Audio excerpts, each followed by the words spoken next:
शराब घोटाले में फंसने और 156 दिन तिहाड़ जेल में काटने के बाद अरविंद केजरीवाल एक बार फिर से अपनी स्वच्छ छवि की तलाश में निकले हैं। इसकी शुरुआत उन्होंने मुख्यमंत्री पद के इस्तीफा देने के ऐलान से ही कर दी थी, लेकिन अब वो सीधे जनता के बीच उतरने जा रहे हैं। हरियाणा में जगाधरी से 20 सितंबर को अपने रोड शो की शुरुआत करके अगले 5 दिनों तक 13 रोड शो उनके प्लान्ड हैं। लोगों के बीच में जा रहे हैं, जनता के बीच जाने की कोशिश कर रहे हैं। लेकिन केजरीवाल की असली राजनीति दिल्ली से होती है। केजरीवाल जानते हैं कि यदि उनका दिल्ली का किला सुरक्षित रहता है तो बाकी देश की राजनीति साधने में उन्हें बहुत ज्यादा परेशानी नहीं होगी। दिल्ली की राजनीति सुरक्षित रहे, इसके लिए उन्हें दिल्ली की जनता के बीच ईमानदार और लोकप्रिय बने रहना होगा। इसके लिए वो रविवार यानी 22 सितंबर को दिल्ली की जनता की अदालत में पेश होने वाले हैं, अपनी बेगुनाही का सबूत पेश करने। आम आदमी पार्टी को भरोसा है कि जंतर मंतर पर होने वाली इस रैली में आम आदमी पार्टी दिल्ली में अपनी धमक सिद्ध करने में सफल होगी। जनता की अदालत के लिए 22 सितंबर की तारीख को भी बहुत सोच समझ कर रखा गया है। 21 सितंबर को आतिशी को अपने मंत्रिमंडल के साथ शपथ लेनी है, वो शपथ लेने जा रही हैं। उसके बाद 22 सितंबर को जंतर मंतर पर होने वाली जनता की अदालत में आतिशी अपने पूरे मंत्रिमंडल के साथ रहेंगी। इस जनता की अदालत के जरिए इस मंत्रिमंडल को जनता की स्वीकृति दिलाने की भी कोशिश है। ये एक स्ट्रैटेजी है जिस पर कि आम आदमी पार्टी और अरविंद केजरीवाल काम कर रहे हैं। अब केजरीवाल मुख्यमंत्री न होकर सरकार चलाने में दिशा निर्देश देंगे। बीजेपी उन्हें सुपर सीएम बताने की कोशिश अभी से कर रही है। आतिशी को वो पहले ही डमी सीएम करार दे चुकी है। यही कारण है कि आतिशी को जनता की अदालत में अस्वीकृति न मिले। स्वीकृति मिलने से आतिशी और केजरीवाल दोनों की छवि मजबूत करने की कोशिश होगी, इसलिए शायद ये कार्यक्रम प्लान किया गया है।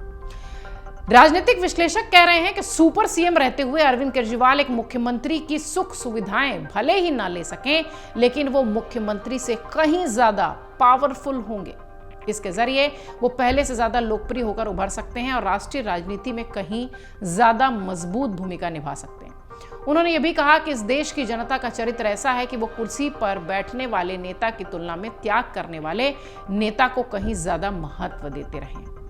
महात्मा गांधी से लेकर सोनिया गांधी और बाला साहब ठाकरे तक इस तरह के अनेक उदाहरण भारतीय राजनीति में देखे जा सकते हैं। जब केजरीवाल कितनी सफलता हासिल कर पाएंगे ये देखने वाली बात होगी, लेकिन इस तरह के उदाहरण भारतीय इतिहास में बहुत सारे पड़े।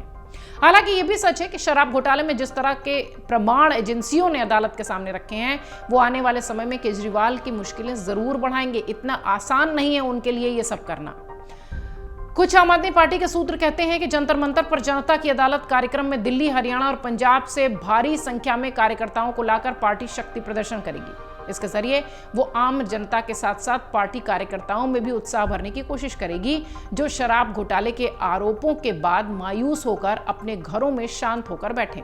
आपको यह भी बता दें कि आम आदमी पार्टी ने हरियाणा में कांग्रेस के साथ गठजोड़ करके चुनाव लड़ने की पूरी कोशिश की, लेकिन उन्हें सफलता नहीं मिली। अब केजरीवाल की पार्टी अकेले दम पर हरियाणा के चुनावी मैदान में उतर चुकी है। यदि केजरीवाल हरियाणा के चुनाव में अपना पैर जमाने में सफल रहते हैं तो इसका असर दिल्ली की राजनीति पर भी होगा। पार्टी इसका लाभ महाराष्ट्र में भी लेने की कोशिश करेगी, लेकिन यदि आम आदमी पार्टी यहां सफल नहीं होती तो बीजेपी कांग्रेस यही प्रचारित करने की कोशिश करेगी कि जनता ने शराब घोटाले में फंसे अरविंद केजरीवाल को नकार दिया है। लिहाजा पार्टी इस चुनाव को बहुत गंभीरता से ले रही है। आम आदमी पार्टी की राष्ट्रीय प्रवक्ता प्रियंका कक्कड़ जब अमर उजाला से बातचीत करती हैं तो वो कहती हैं कि उनकी पार्टी चुनावों के प्रति बेहद संजीदा है, गंभीर है। वो चुनाव में जीतने के लिए ही उतर रही है। लोकसभा चुनाव में कुरुक्षेत्र की केवल एक सीट से चुनाव लड़ने के बाद 5 लाख से ज्यादा वोट हासिल करना बताता है कि पार्टी के लिए हरियाणा में असीम संभावनाएं मौजूद हैं। प्रियंका कक्कड़ ये कहती हुई दिखाई पड़ी। वो कहती हैं कि यदि ऐसा होता है तो आम आदमी पार्टी और अरविंद केजरीवाल की उम्मीदों को पंख लग जाएंगे। आपको बता दें, हरियाणा में 5 अक्टूबर को वोटिंग होनी है। 90 सीटों पर वोटिंग है। 8 अक्टूबर को इसके परिणाम आएंगे। केजरीवाल का ये प्रयोग, जंतर मंतर पर उनका बैठना, जनता की अदालत लगाना, ये सारे प्रयोग कितने सफल हुए ये पता चलेगा 8 अक्टूबर को। अगर आप ये वीडियो YouTube पर देख रहे हैं तो हमारे चैनल को सब्सक्राइब करें और बेल आइकन को दबाना ना भूलें। अगर आप Facebook पर ये वीडियो देख रहे हैं तो हमारे पेज को लाइक करें।